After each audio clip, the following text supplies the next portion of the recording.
This is Dr. Grande. Today's question is, can I analyze the September 2024 debate between Donald Trump and Kamala Harris? Just a reminder, I'm not diagnosing anybody in this video, only speculating about what could be happening in a situation like this. If you enjoyed this video, please like it, subscribe to my channel, and consider supporting me on Patreon. I will put the link to Patreon in the description for this video. First, I'll look at the background of this case, move to a summary of the debate, then offer my analysis. On September 10, 2024, the second presidential debate was held in Philadelphia, Pennsylvania. It featured former President Donald Trump and Vice President Kamala Harris. Just like the debate between Donald Trump and Joe Biden in June 2024, this debate involved a lot of negotiating beforehand. The microphones were muted and no audience was present. The debate lasted for 90 minutes and was moderated by two journalists who worked for ABC News. Now moving to a summary of the debate. Kamala Harris launched a number of attacks against Donald Trump during the debate. For example, she indicated that Donald effectively created a sales tax on the middle class through his tariffs. He attacked American democracy during the January 6, 2021 Capitol riot.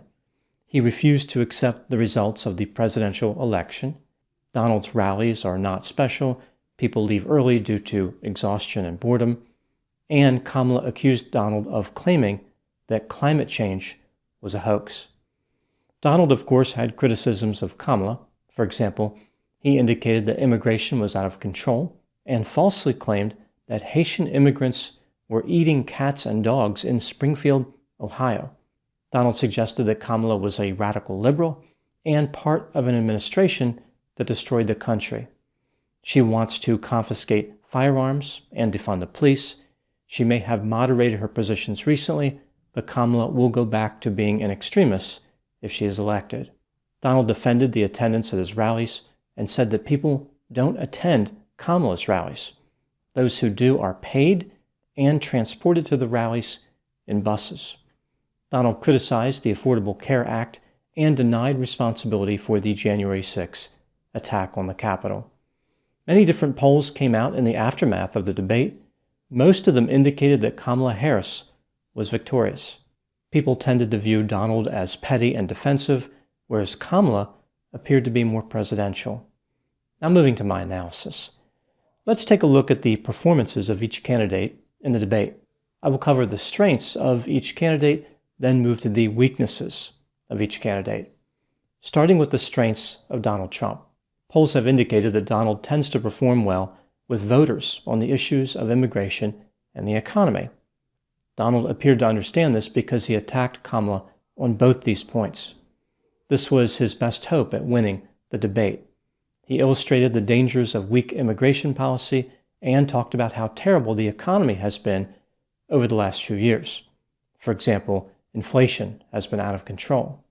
Donald also pointed out how Kamala repeatedly fails to articulate her policy, which is a frustration that resonates with many people who watch her.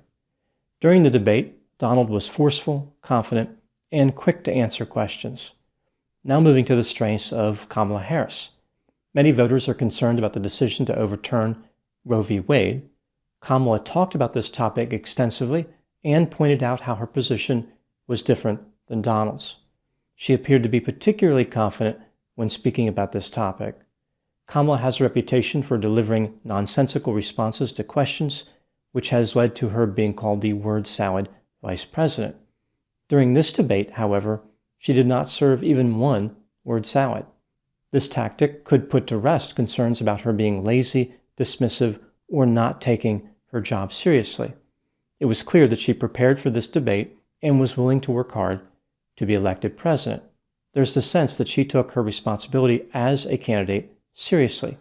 She may not have been motivated before, but now she is. When Donald was trying to make his points, Kamala often looked over at him, laughed, shook her head, and smirked. This ran the risk of appearing arrogant, but her timing was pretty good.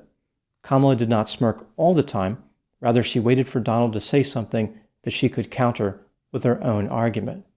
Both candidates lied and mischaracterized information during the debate, but Kamala was not as bad in this department as Donald. Kamala largely avoided using Donald's name-calling strategy, which helped her to appear presidential. That's it for the strengths of each candidate. Let's move to the weaknesses, starting with the weaknesses of Donald Trump. When Donald was talking, he mostly stared straight ahead. This is typical of Donald during debates, but it's strongly juxtaposed with Kamala's behavior. Again, she was looking over at him and smirking.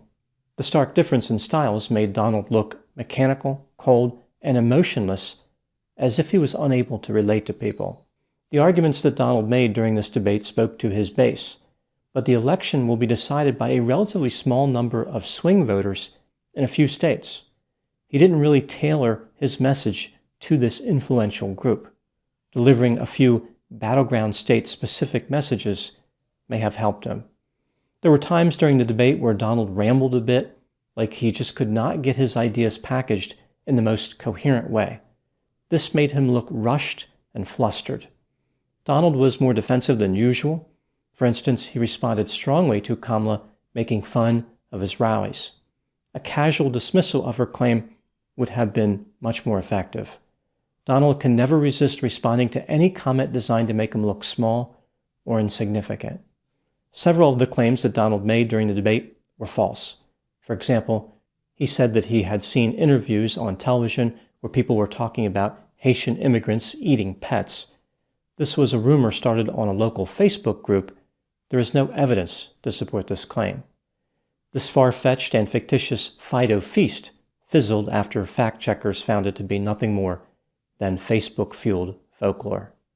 Donald said millions of immigrants were pouring into the United States from jails, prisons, and mental institutions. There may be a few, but there's no organized effort on the part of foreign nations to send people from these places to the U.S. Donald said that during his time as president, there was virtually no inflation. In reality, inflation increased 6% during the first 42 months of his presidency. Donald claimed that Kamala was in favor of abortion even after birth. In the United States, that is referred to as homicide. Kamala does not maintain a pro-homicide position. Donald continued to promote the myth of the stolen election, which made him seem disconnected from reality, insecure, and petty. Finally, Donald claimed that the United States left $85 billion worth of military equipment behind in Afghanistan. The actual number was $7 billion. Many of Donald's lies were told as part of a fear-mongering effort. Also, there's the sense that he was simply grabbing at whatever he could to assemble his attack, like the rumor about the Haitian immigrants eating pets. Donald's presentation was not always calm, organized, or deliberate. He seemed to be desperate and reaching for anything. Donald missed many good opportunities to attack Kamala. For instance, he should have focused more on the non-committal and vague answers offered by Kamala when she talks about policy. There was no need to exaggerate her positions or Biden administration failures in order to make good points. For example, with the Afghanistan issue, leaving $7 billion of military equipment behind was a massive failure of the Biden administration. When Donald said $85 billion, he unnecessarily diverted the attention away from this disaster to his own deceptive behavior. Did he really believe the lie was necessary to impress voters? Like he thought voters would say to themselves, $7 billion, that's pocket change. But $85 billion? Well, we better take that seriously. Now moving to the weaknesses of Kamala Harris. Kamala appeared deliberate and polished, but her responses could be viewed as canned, stilted, and vague. Those concerned about the word salad behavior may come to believe that the only way Kamala can speak coherently is to memorize responses. The canned responses could also point to a lack of conviction. Does Kamala really believe what she is saying, or is she just saying what she needs to say to win? Voters concerned about a continuation of the Biden administration will not gain any comfort from Kamala's performance. She did not successfully demonstrate how she would be any different than Joe Biden. Kamala was not as deceptive as Donald during the debate, but she did make false statements. For example, Kamala falsely claimed that Trump left the Biden administration with the worst unemployment since the Great Depression. She falsely claimed that there is not one member of the United States military on active duty in a combat zone. Around the world, there are actually 21 active combat zones involving American troops. Kamala stated that Donald wants to enact a sales tax which could raise prices almost $4,000 a year on a typical American family. This is a high-end estimate by a liberal think tank, not an accurate figure. Kamala said that Donald's economic policies led to the highest trade deficits in American history. Actually, the Biden administration trade deficits have exceeded those under Donald Trump. Moving to my next question, when considering the strengths and weaknesses of each candidate, who do I believe was victorious? In my opinion, Kamala Harris won the debate. Her style of presentation eased concerns about potential incompetency, and she kept Donald Trump on the defensive. She appeared to be more of a moderate than in the past, which probably helped her among undecided voters who were worried about her taking an extreme position. Some have argued that the mainstream media moderators of the debate did not fact-check Kamala, which gave her the ability to tell lies unchallenged. This is true, and it gave her an advantage. But even without this failure by the media, Kamala would have won the debate. Donald did not do himself any favors. His best move was to use the failed assassination attempt to portray himself as a changed man, someone who had an epiphany, a man who was ready to abandon the grandiose and self-serving statements, the stolen election myth, and the name-calling while maintaining some of his more popular positions. Instead, those watching the debate saw the same old Donald Trump. He may have easily beaten Joe Biden in the June 2024 debate, but that was due to Joe's cognitive limitations. When up against an opponent who can think clearly, Donald fell short. Going forward from this debate, the question becomes, will Kamala's debate victory transform into an election victory? There is no way to know the answer to this question, but she certainly improved her chances, especially if she continues to maintain her word salad dietary restriction. Those are my thoughts on the September 2024 debate between Donald Trump and Kamala Harris. Please put any opinions and thoughts in the comments section. They consistently generate an interesting dialogue. As always, I hope you found my analysis of this topic to be informative. Thanks for watching.